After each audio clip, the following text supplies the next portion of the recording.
Assalamu alaikum. J'espère que vous avez bien étudié les parties précédentes. On passe alors à la partie 4 de ce chapitre, les oscillations mécaniques, où vous serez capable à la fin de cette partie d'analyser les graphiques de l'énergie des oscillations libres non amorties d'un pendule élastique horizontal. Tout d'abord, rappelons les idées principales des parties précédentes et spécialement que l'énergie mécanique est conservée alors est égale à constante et l'amplitude est constante, ainsi que l'équation différentielle de mouvement harmonique simple et x secondes plus k sur mx est égale à 0, son équation horaire est x est égal xm sinus oméga 0 t plus phi ou x égale xm cosinus oméga 0 t plus phi avec oméga 0 est égal radical k sur m et t0 est égal 2 pi radical m sur k. Comme on a déjà dit que dans cette partie, on va étudier l'énergie des oscillations, pour cela, on considère un pendule élastique horizontal dont son mouvement est libre ou non amorti. Les formes d'énergie que possède ce pendule sont l'énergie potentielle élastique, qui est due à la déformation du ressort, l'énergie cinétique qui est due au mouvement du pendule, et dans certains cas, si le mouvement n'est pas horizontal selon le niveau de référence de l'énergie potentielle de pesanteur, alors cette énergie existe. Ici, on suppose que le niveau de référence est l'axe x', d'où l'énergie potentielle de pesanteur est nulle. Pour x est égal plus ou moins xm, v est égal à 0, alors l'énergie cinétique est 0. Dans ce cas, l'énergie potentielle élastique est égale à 1 demi k xm au carré.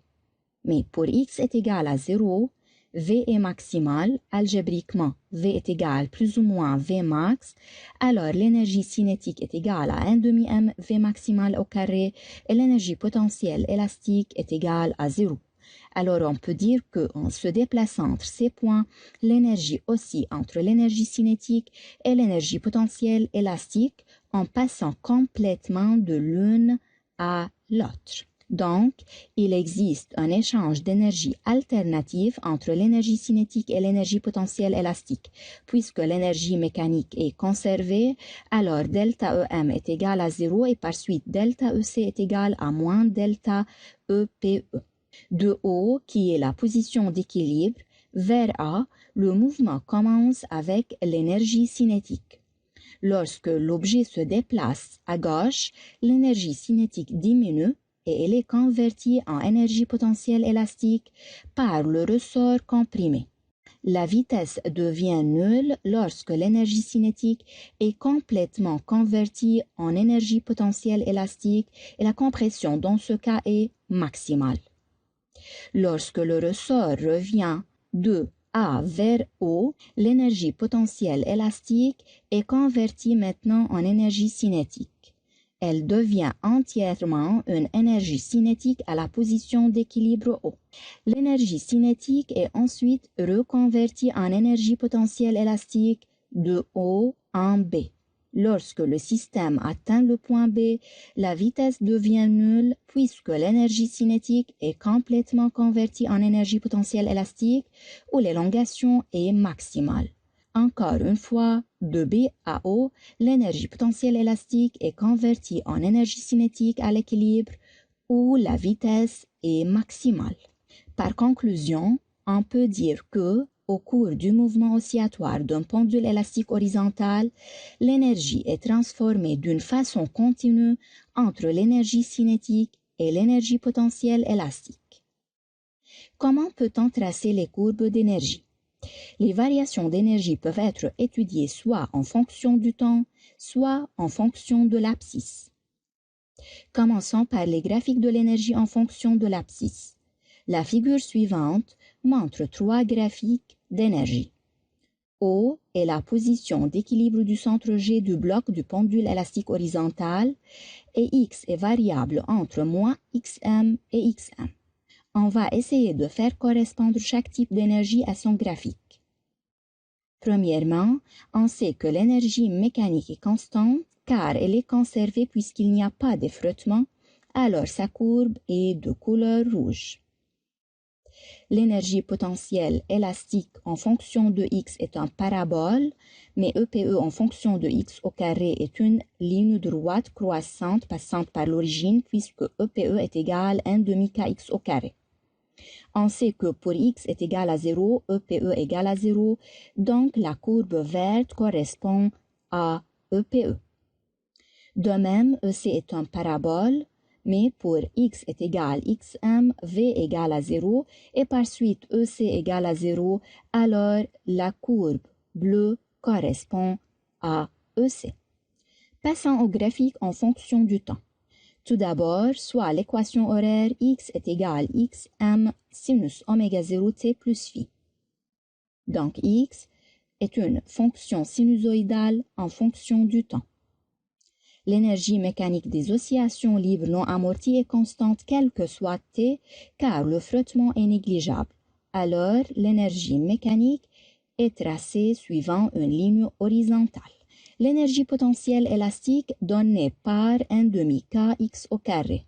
Donc, remplaçant x par xm sinus oméga 0 t plus phi, on obtient EPE est égal à 1 demi k xm sinus oméga 0 t plus phi au carré. Ça fait 1 demi k xm au carré sinus carré oméga 0 t plus phi. Kxm au carré est positive, et encore sinus carré positive, alors on peut dire que EPE toujours positive, c'est-à-dire au-dessus de l'axe de temps. Notons que EPE max est égal à 1 demi k xm au carré. Pour x égale à 0, EPE égale à 0. Et lorsque x est égal plus ou moins xm, ici à t égale à 0, x est égal à xm, alors EPE est maximal. L'énergie cinétique est donnée par 1 demi mv au carré.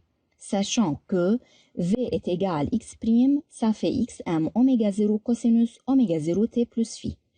On obtient EC est égal à 1 demi m xm oméga 0 carré cosinus carré oméga 0 t plus phi. Ici, les deux termes mxm oméga 0 carré et cosinus carré sont positifs, alors l'énergie cinétique est encore positive, c'est-à-dire que son graphique se trouve encore au-dessus de l'axe de temps. Pour x égale à 0, EPE est nul, alors EC est maximal, qui est égal à 1 demi m oméga 0 carré xm au carré. L'énergie cinétique alors est représentée suivant le graphique vert. La figure en haut montre la variation de x en fonction du temps, la période propre qui est le temps nécessaire pour effectuer une oscillation est notée T0. La deuxième figure ici montre la variation d'énergie en fonction du temps. L'énergie cinétique et l'énergie potentielle élastique sont des fonctions périodiques, chacune de période T énergie. En comparant les deux périodes, on trouve que T énergie est égale à T0 sur 2. Application. Un dispositif approprié permet de visualiser les variations des énergies EC, EPE et EM d'un pendule élastique horizontal du système S, R et R. On néglige tous les frottements. On donne x est égal à moins xm sinus oméga 0 t, t0 est égal à 2 pi sur 10, à t0 égale à 0, v vecteur est égal à moins v0i, v0 est positif. Ça veut dire que v0 est dirigé dans le sens négatif à t égale à 0. Premièrement, indiquer avec justification la forme d'énergie correspondante à choix courbe 1, 2 et 3. On sait qu'il n'y a pas de frottement, alors l'énergie mécanique est conservée, d'où l'énergie mécanique est égale à constante, ce qui correspond à 1, qui est la ligne droite horizontale. À t égale à 0, la vitesse est différente de 0, alors l'énergie cinétique n'est pas nulle. Pour cela, on peut associer l'énergie cinétique à la courbe numéro 2. À t égale à 0, x0 est égal à moins xm sinus 0, ça fait 0, d'où EPE qui est 1 demi k x0 au carré, ça fait 0, et par suite EPE correspond à 3. Partie 2. En se référant au document ci-dessus, indiquer la valeur de la période T de l'énergie EPE et déduire la relation entre T et T0. Graphiquement, on note que T est égal à 0,314. T sur T0 est égal à 0,314 sur 2 pi sur 10, ça fait 1/2, alors T0 est égal à 2T. Troisièmement, écrire l'expression de l'énergie mécanique EM0, c'est-à-dire à T égale à 0 en fonction de M et V0, puis déduire la valeur de la vitesse V0. Tout d'abord, on sait que d'après le graphique, E0 est égal à 0,1 joule et à T égale à 0, X égale à 0. Donc, EM0 qui est égal à E0 est égal à 1/2 MV0 au carré plus 1/2 KX0 au carré. X0 est égal à 0, alors EM0 est égal à 1/2 MV0 au carré. On obtient V0 est égal à radical de E0 sur M. Remplaçant E0 et M par leur valeur, on obtient V0 est égal à 1 mètre par seconde. Comme résumé, on peut ajouter, lors des oscillations libres non amorties, l'énergie mécanique est constante et les énergies cinétiques et potentielles élastiques se transforment constamment l'une à l'autre. La période des énergies est égale à la moitié de celle des oscillations. C'est la fin de la partie 4. Merci pour votre attention.